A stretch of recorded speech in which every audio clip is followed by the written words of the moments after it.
INA Podcast. La radiodiffusion télévision française présente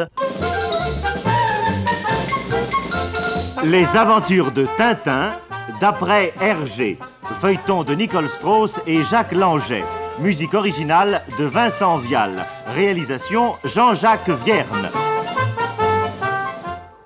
Ce soir, le trésor de Rackham-le-Rouge, 8e épisode. Tintin, Milou et Haddock, ainsi que les Dupont-Dupont et le professeur Tournesol, ce dernier embarqué clandestinement, voguent sur le chalutier le Sirius à la recherche du trésor de Rackham-le-Rouge. Malgré les indications précises laissées sur parchemin par le chevalier de Haddock, ancêtre du capitaine, celui-ci semble avoir perdu sa route. Tintin a une idée. Capitaine, nous sommes des ânes. Allons, bon, que voulez-vous dire? Voyons, capitaine. Le méridien par rapport auquel vous avez compté les degrés de longitude, c'est naturellement le méridien de Greenwich. Évidemment, c'est pas celui de Tombouctou. Bon, mais attendez. Le chevalier de Haddock, lui, a certainement compté en prenant comme méridien origine le méridien de Paris comme on le faisait à son époque, et qui est situé à plus de 2 degrés à l'est du méridien de Greenwich. Mille sabords, vous avez raison. Mais comment n'y avons-nous pas songé plus tôt? Nous avons donc été trop loin vers l'ouest. Eh oui, je crois qu'il faut rebrousser chemin. Eh ben, j'aime mieux ça. Oh là, timonier! La barre à bâbord, toute! Et en avant, cap à l'est! La barre à bâbord, toute, cap à l'est.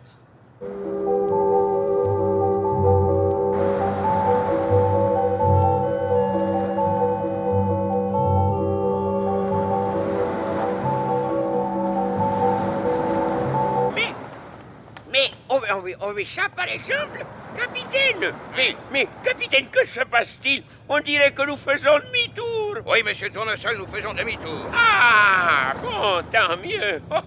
Oui, je croyais que nous faisions demi-tour! Oh, merci beaucoup, capitaine! Ah, je vais un peu inspecter les environs, n'est-ce pas? Ah, inspecter les environs... Comment on peut se tromper tout de même, hein? Oh, j'aurais juré que nous faisions demi-tour! Tintin avait raison. Le soir même, le Sirius est en vue de l'île au trésor, une île verte et montagneuse qui, à première vue, semble inhabitée.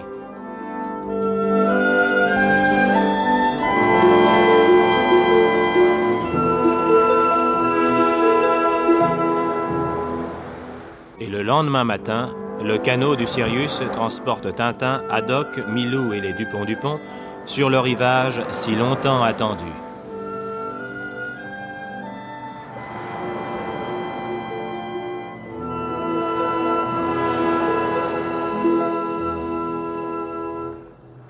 Là, nous y sommes.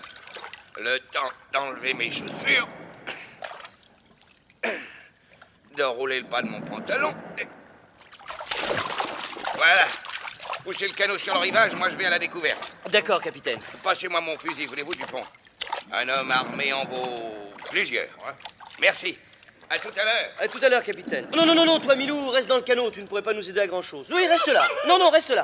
Bon, et vous, messieurs? Alors moi, je vais tirer et toi, Dupont, tu pousseras derrière. C'est ça, moi, je pousse derrière. Eh bien, allons-y tous les trois. Attention. 1, 2, 3. Allez. Oh, oui! Dupont! Tintin! Dupont est tombé, on a tiré sur Dupont. Oh là là! Oh là là, je suis trempé, mais faut pas pousser si fort, Dupont! Mais écoute, si je tire tout seul devant et que vous poussez tous les deux derrière, c'est pas malin, Dupont, je vous assure, c'est pas malin du tout! Mais vous êtes blessé, Dupont? On a tiré sur vous? Mais non! Puisque je vous ai dit que c'est moi qui tirais devant pendant que vous poussiez derrière! J'avais pourtant bien entendu... Oh, le capitaine! Mais c'est le capitaine là-bas, il est tombé sur la grève! Je le rejoins, capitaine! Capitaine! 10 millions de tonnerres de Brest! Oh! Eh ben, qu'y a-t-il, capitaine? Vous êtes blessé? Non, c'est mon pied qui a heurté cette espèce de morceau de bois, là, qui sort du sable. Je suis tombé avec mon fusil chargé et le coup est parti en l'air. Ah, ben, j'aime mieux ça, vous savez, vous nous avez fait peur, hein? Nous avons d'abord cru que c'était Dupont qui... Oh! Aïe! Hein? Oula! Mais que se passe-t-il encore? Dupont, du sang-froid! Du sang-froid, c'est facile à dire. Oh! Au secours, Tintin! Au secours! Oh, un énorme crabe qui me passe le pied! Tintin! Attends, ne bouge pas! Je prends ma canne, un bon coup bien placé et... Aïe hein? Ah, la police a des démêlés avec les crabes? Oui, eh ben, laissez les dents se débrouiller et aidez-moi plutôt à dégager ce morceau de bois. C'est ce morceau de bois qui vous a fait tomber? Oui, et ça m'intrigue. Ah bon, eh bien, creusons, capitaine, creusons.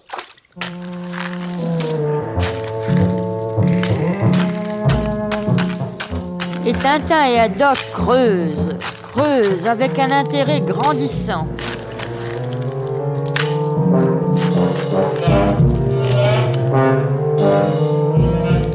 Nos deux policiers, trempés et douloureux, mais toujours dignes, avec leur foulard bleu ciel et leur béret marin sur la tête, nos deux policiers viennent les rejoindre. À cloche-pied, bottines d'une main, canne de l'autre. Tiens.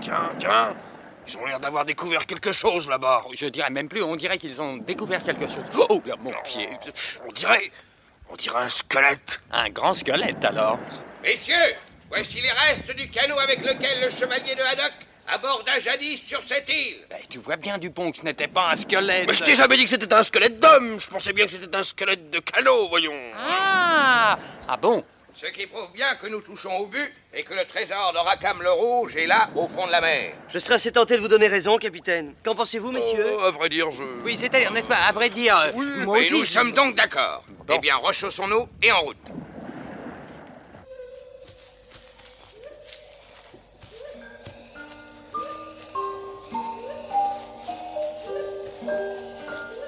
Haddock, son fusil à la main, Tintin, les Dupont, canne en avant, s'enfoncent bientôt dans la jungle qui s'ouvre devant eux.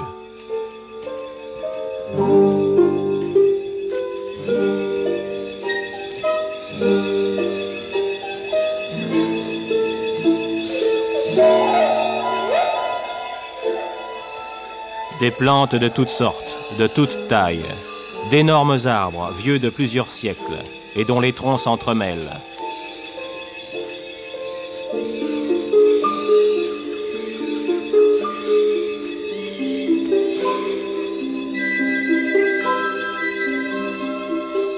De temps à autre, une clairière où nos amis avancent plus facilement. Puis de nouveau la brousse, dans laquelle, en file indienne, ils progressent à pas décidés mais prudents.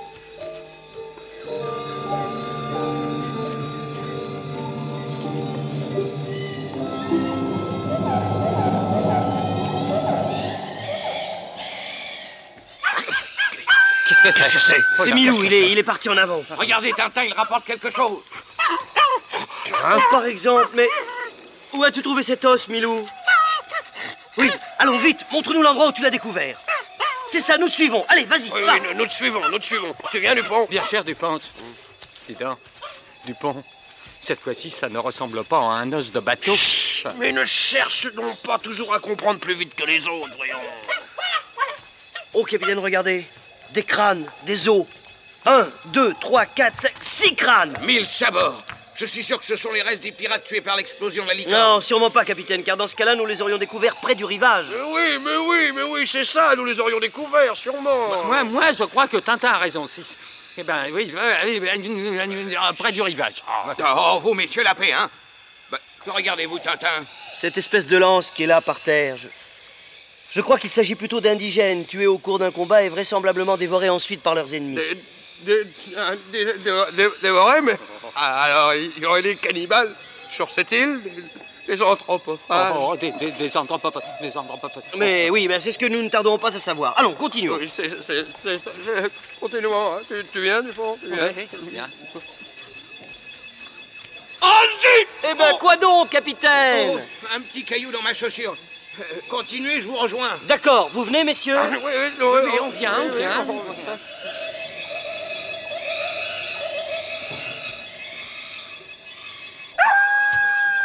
Qu'est-ce que c'est? Oh, là, regardez. Ça, alors?